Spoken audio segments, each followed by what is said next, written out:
The dust of the settlement street, a pale, choking shroud, clung to Elias Thorne's worn coat, each particle a testament to the dryness of the land and the parched souls upon it. Heat shimmered above the rough-hewn planks of the makeshift auction block, warping the image of the man who stood there, a man whose pronouncements were as sharp and unyielding as the midday sun.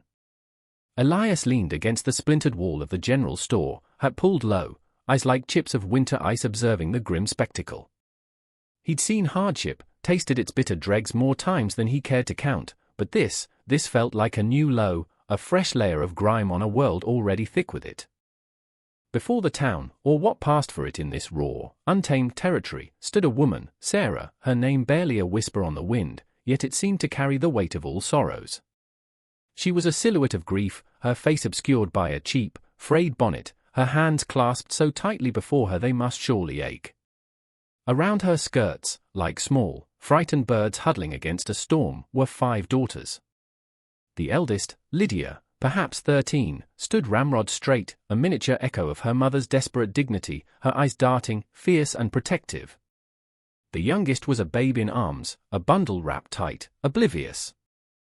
The auctioneer, Silas Blackwood, a man whose prosperity was built on the misfortunes of others, his voice oiled with false sympathy that couldn't quite conceal the avarice beneath, spoke of debt, of responsibility, of the town's burden. Words, hollow and cruel, designed to legitimize the selling of human lives as if they were livestock. Elias felt the familiar tightening in his chest, the ghost of an old agony.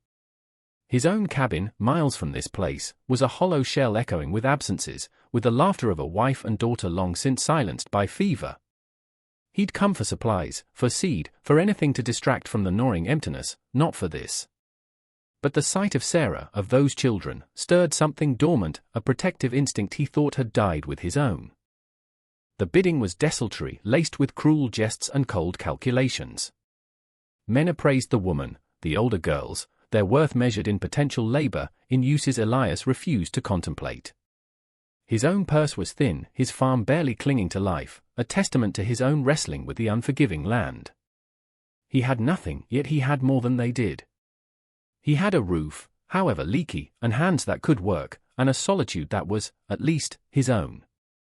When Blackwood's gaze, sharp and assessing, swept the small crowd and seemed to dismiss Elias as a non-entity, something hardened within him. He pushed himself off the wall, his movement slow, deliberate, drawing a few curious glances. The air grew thick with unspoken questions.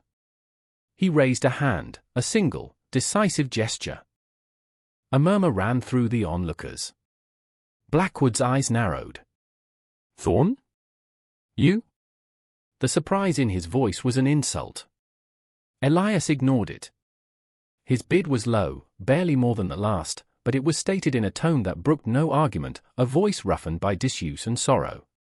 Blackwood tried to encourage further offers, but the other men, perhaps sensing the grim resolve in Elias, or simply unwilling to involve themselves further in what felt like a brewing storm, remained silent. The gavel, a piece of wood against wood, fell with a dull thud that seemed to reverberate through Elias's very bones. He had bought them. A widow and her 5 daughters. The weight of it settled upon him, immense and terrifying. He said nothing. He simply met Sarah's veiled gaze, or where he imagined it to be, and nodded once.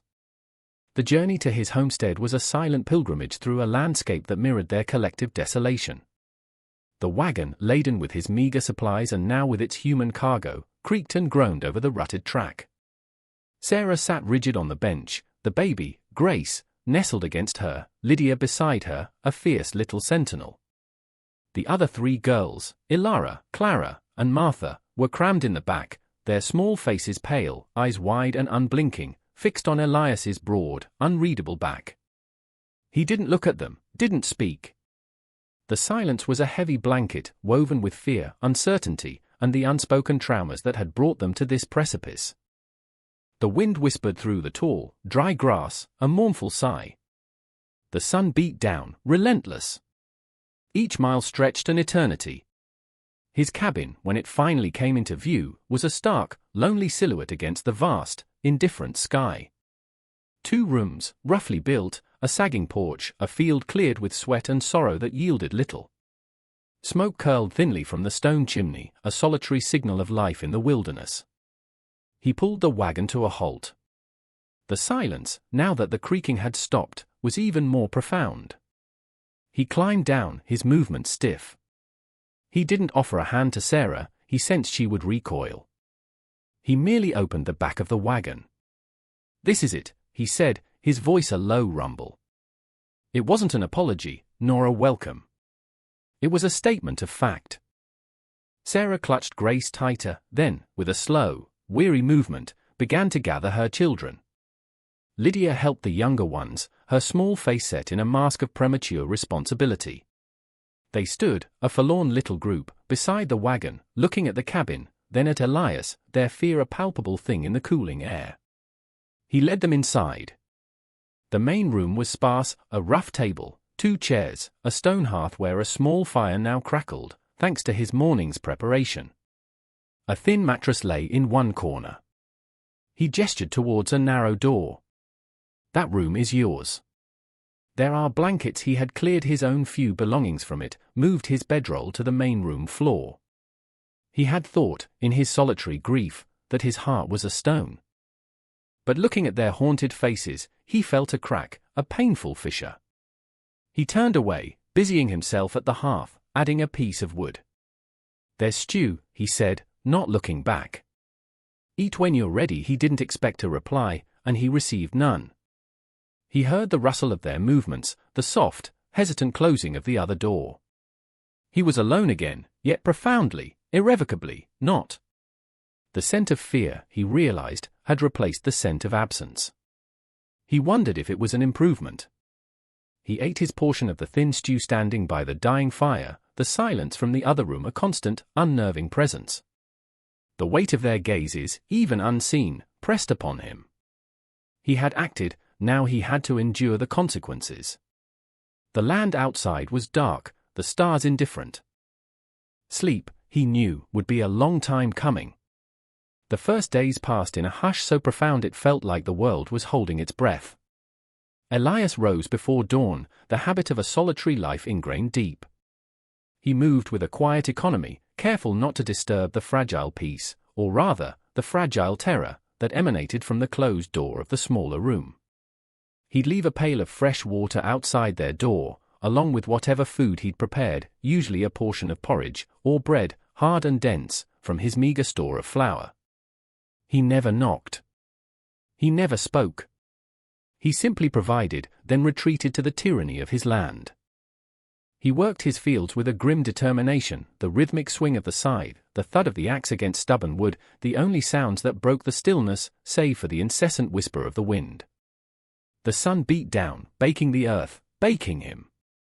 He could feel their eyes on him sometimes, a flicker of movement at the cabin's small, grimy window. Sarah, or perhaps one of the older girls, watching.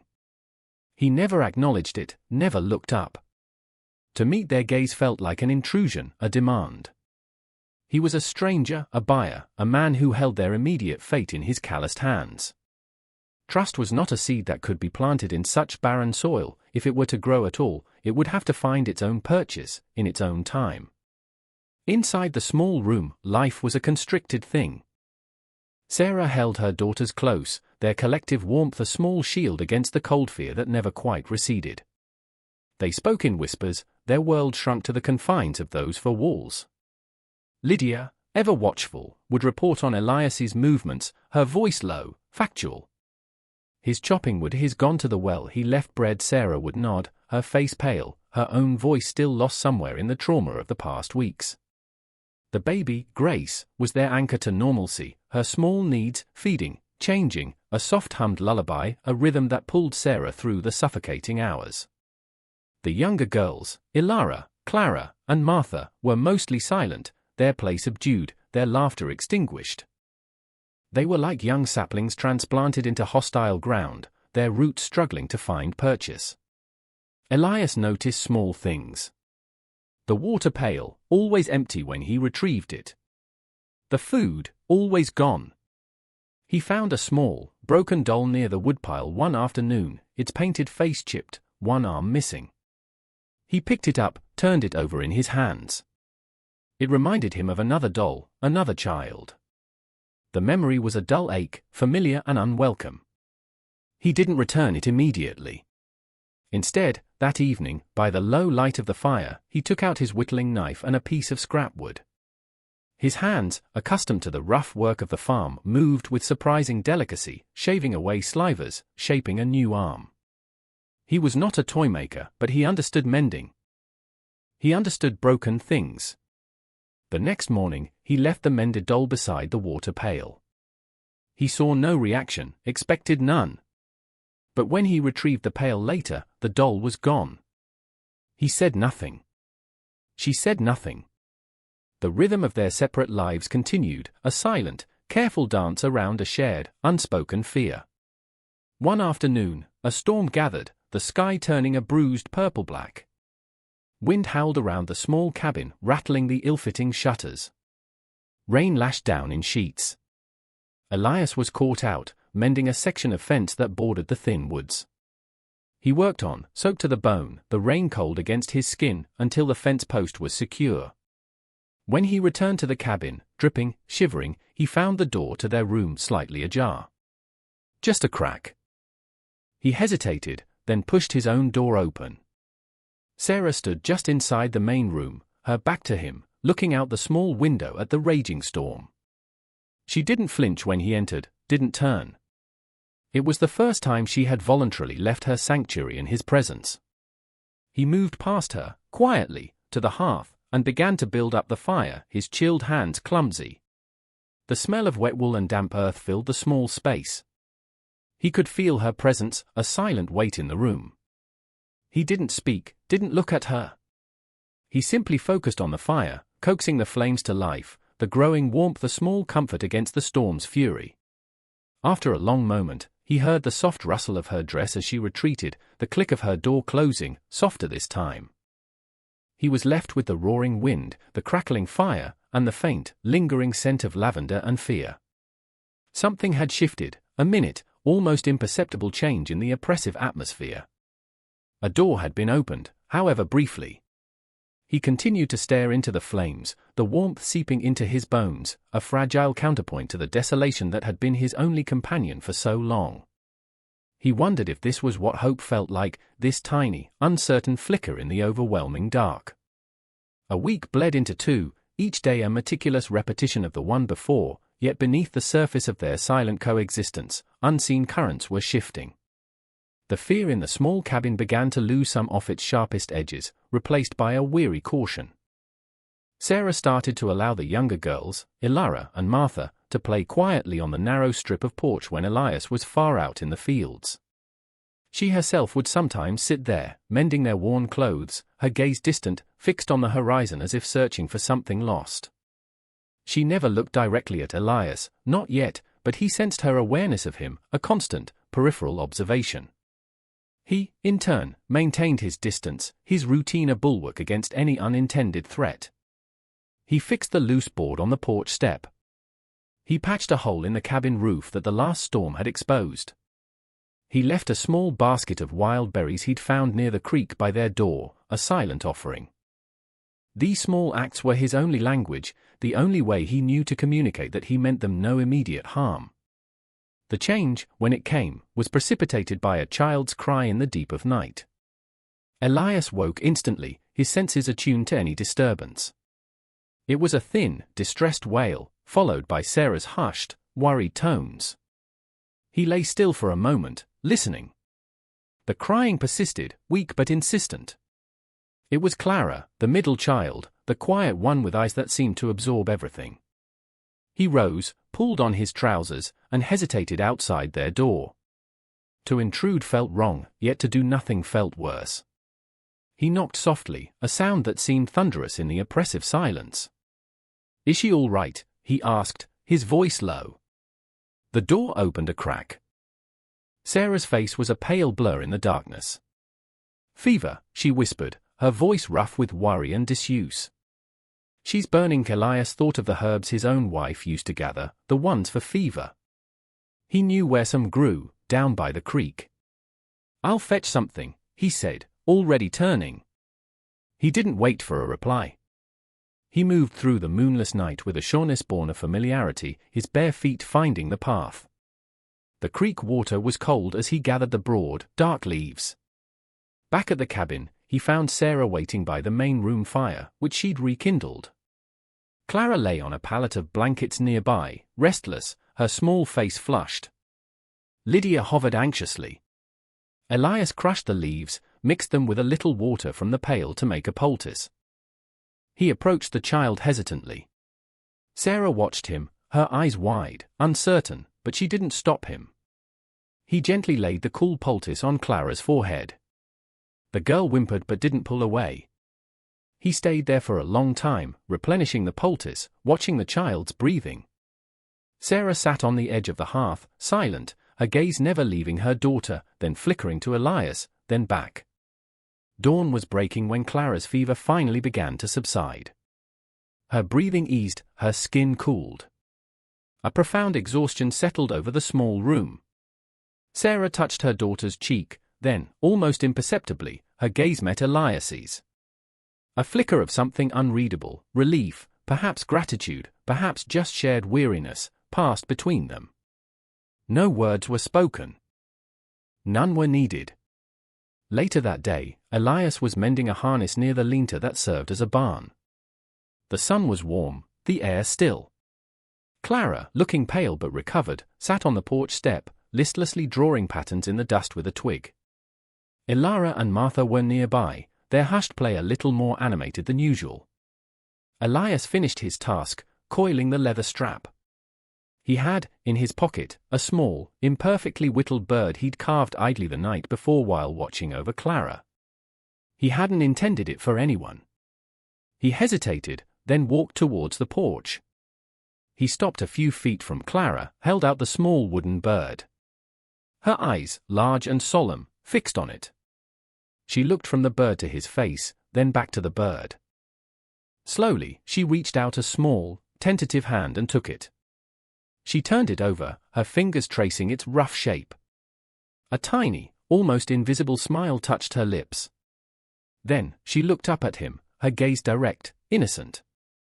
"Thank you," she said, her voice clear as a tiny bell. And then, before Elias could process the first word, she added, with the simple conviction of a child, "Pa." The word, so small, so unexpected, struck Elias with the force of a physical blow. It echoed in the vast, empty chambers of his heart, unlocking doors he thought were rusted shut forever.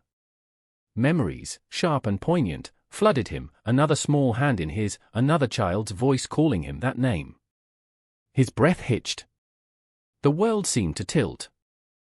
He saw Sarah freeze in the doorway, her hand flying to her mouth, her eyes wide with a mixture of shock and apprehension. Lydia looked stricken. Elias couldn't move, couldn't speak. He just stared at Clara, at the trusting innocence in her eyes. The little wooden bird was clutched in her hand. He felt a tremor run through him, a deep, seismic shift. The carefully constructed walls around his grief, his solitude, crumbled. He didn't know what to do, what to say. He simply stood there, a man undone by a single, childish word. The silence stretched, taut and heavy. Finally, he managed a jerky nod, a gesture that encompassed a world of emotions he couldn't begin to articulate. He turned then, abruptly, and walked away, towards the fields, needing the open space, needing to breathe. The sound of that word, "Pa," followed him, a haunting, beautiful, terrifying melody. The whispers from the settlement, carried on the wind or by the occasional passing rider, had already begun. Thorne's got himself a ready-made family aboard them, they say, like cattle. Silas Blackwood, Elias knew, would not remain idle for long. The man's pride had been pricked, his authority challenged. The small, whittled bird in Clara's hand felt less like a toy and more like a thrown gauntlet. The innocent utterance of "Pa" by young Clara hung in the air of Elias Thorne's homestead like the lingering scent of wood smoke after a fire, pervasive and impossible to ignore. It changed nothing, and yet it changed everything. Elias retreated further into his work, his silence now tinged with a raw, exposed vulnerability that Sarah, watching him from the corners of her eyes, couldn't fail to notice. He chopped wood with a ferocity that bordered on desperate, his axe strokes echoing the turmoil within him. He avoided the children's gazes, especially Clara's, terrified of the hope, the expectation, he might see there, terrified of the pain it rekindled in his own chest. Sarah, for her part, seemed to hold her breath. She hushed Clara gently whenever the child looked poised to repeat the word, not out of anger, but out of a deep, instinctual fear of provoking the fragile balance they had achieved, or perhaps of hurting Elias further. The other girls, Lydia particularly, were more subdued than ever, sensing the invisible tremors that had shaken their precarious world. Yet, the word had been spoken. A seed had been planted. Despite Elias's efforts to maintain his stoic distance, a subtle shift occurred. The shared vigil over Clara's fever, followed by her innocent claim, had forged a crack in the wall of fear and mistrust. Sarah began to emerge more consistently from the confines of their room. She started, hesitantly at first, to tend to the small, neglected patch of earth near the cabin that might once have been a garden. Her movements were economical, her face unreadable, but the act itself was a declaration.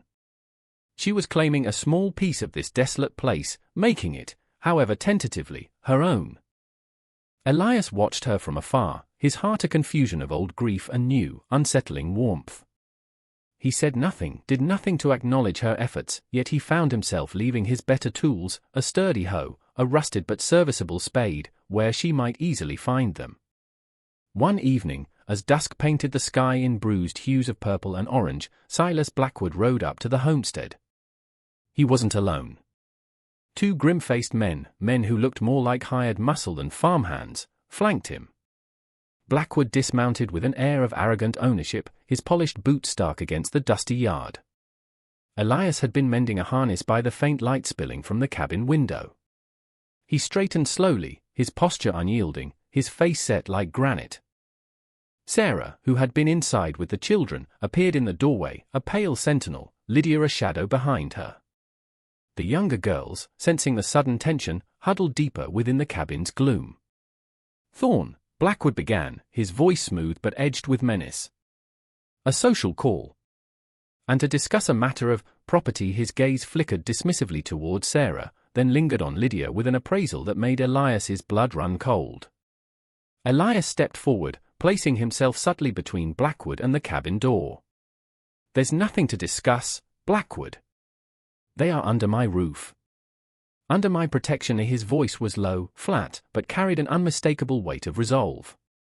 Blackwood chuckled, a dry, unpleasant sound. "Protection? You can barely protect your own failing crop, Thorn.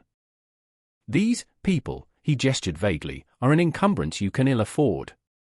I came to relieve you of your misguided charity. And to collect what is rightfully mine. The woman and her eldest whelp will fetch a fair price further west. The others, well, arrangements can be made." Sarah gasped, a small, choked sound. Lydia flinched as if struck. Elias felt a cold rage settle in his gut. This was not about debt, not anymore. This was about power, about cruelty for its own sake. "They are not property," Elias stated, his voice hardening. Each word was a stone dropped into a still pond. "They are human beings. And they are not going anywhere, is that so?"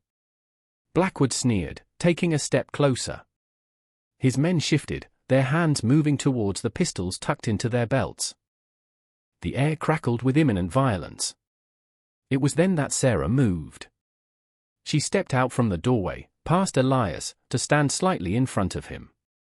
Her bonnet had fallen back, revealing her face, pale but resolute, her eyes, no longer downcast, blazing with a mother's fury. "We are not going with you," she said, her voice, though quiet, resonated with a strength Elias had never heard from her before. It was the first time she had spoken directly to an aggressor, the first time she had truly claimed her own voice in his presence. Lydia, emboldened, moved to stand beside her mother, her small chin lifted in defiance. Even Ilara and Martha peeked from the doorway, their childish fear mingled with a dawning awareness of the confrontation. Blackwood looked from Sarah to Elias, a flicker of surprise in his eyes at this unexpected united front. "Brave words, mistress," he said, his tone laced with contempt. "But words won't stop me," he gestured to his men.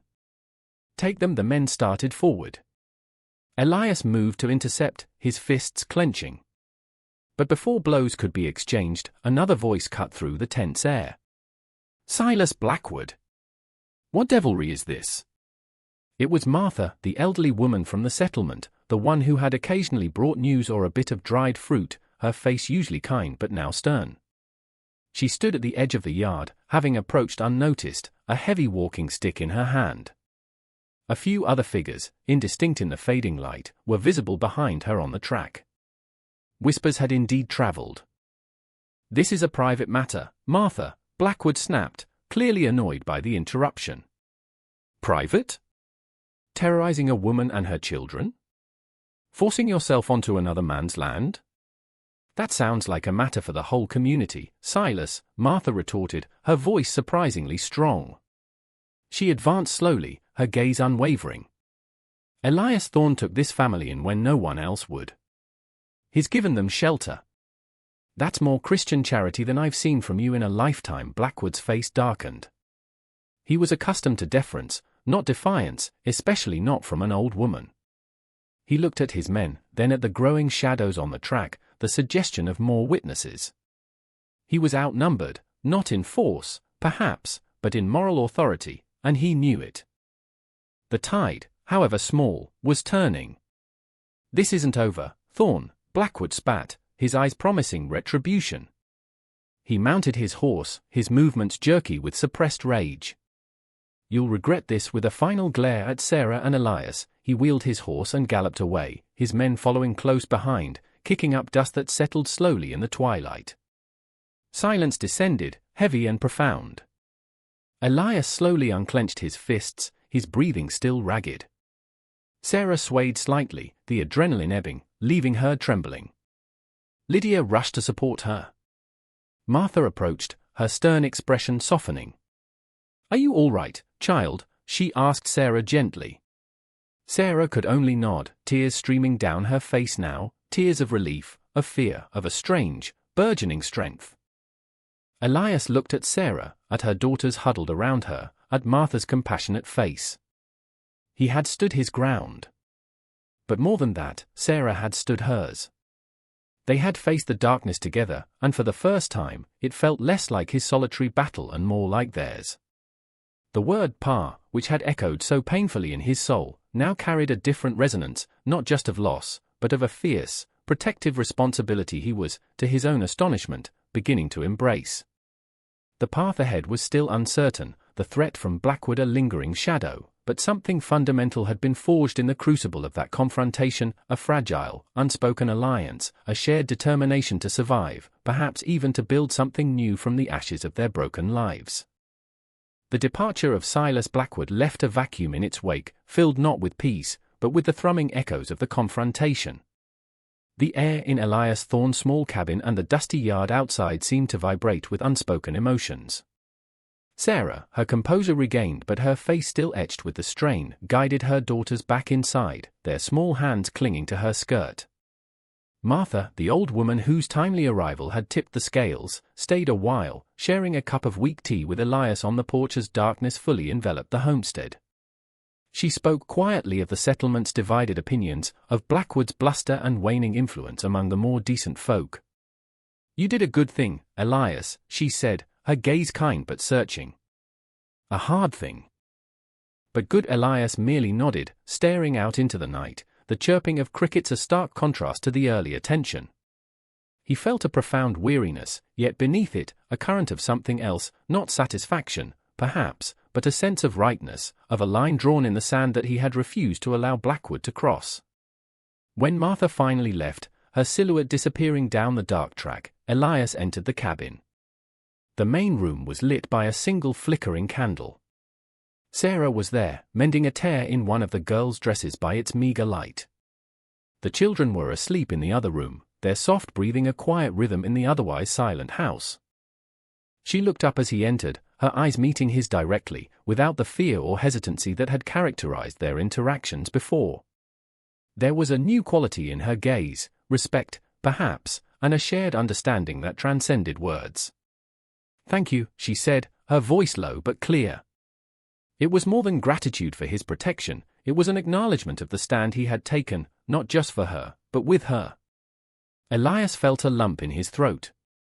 He cleared it. "He won't be back soon," he said, the words gruff, inadequate. "But we must be watchful," she nodded. "We will." The wheat hung in the air, a small, significant sound. It was no longer his burden alone. The days that followed settled into a new pattern. The shadow of Blackwood's threat remained, a subtle undercurrent of caution, but the immediate fear had lessened.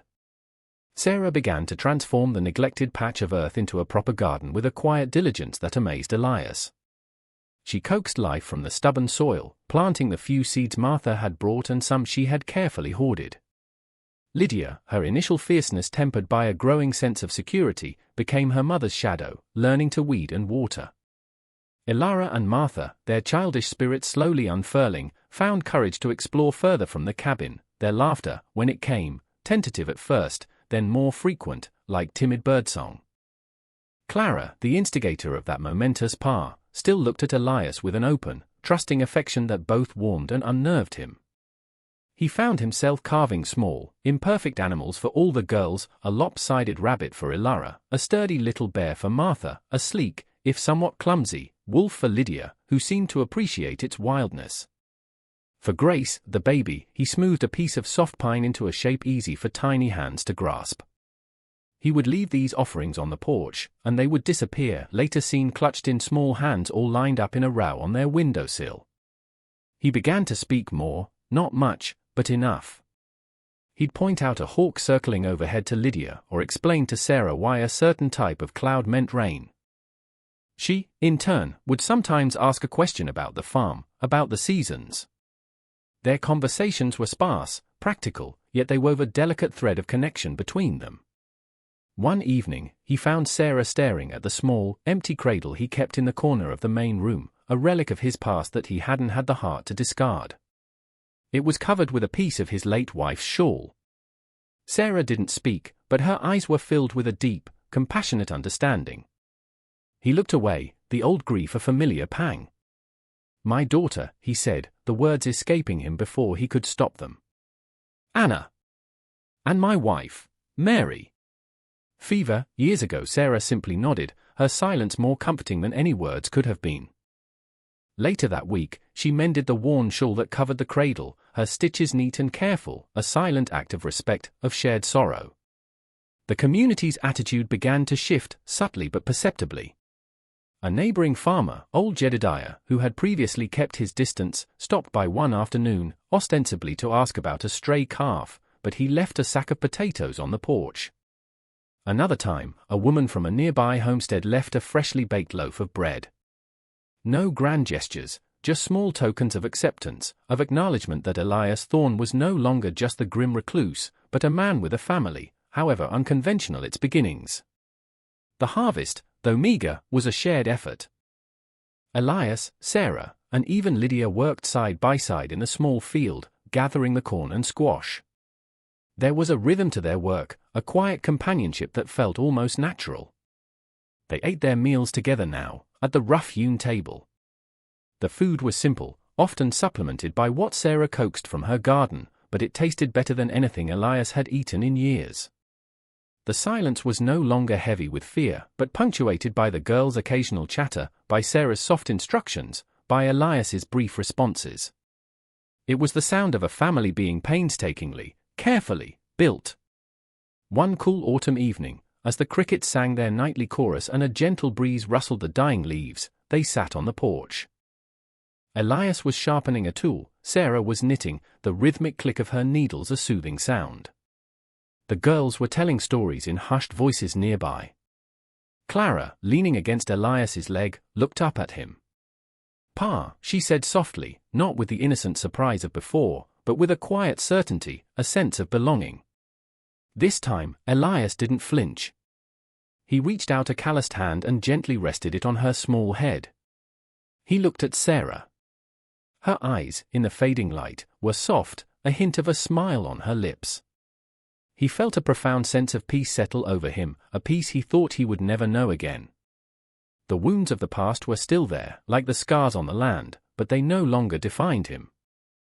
They were part of a larger story now, a story of loss, yes, but also of resilience, of unexpected grace, of finding a future in the most unlikely of places, with the most unlikely of people.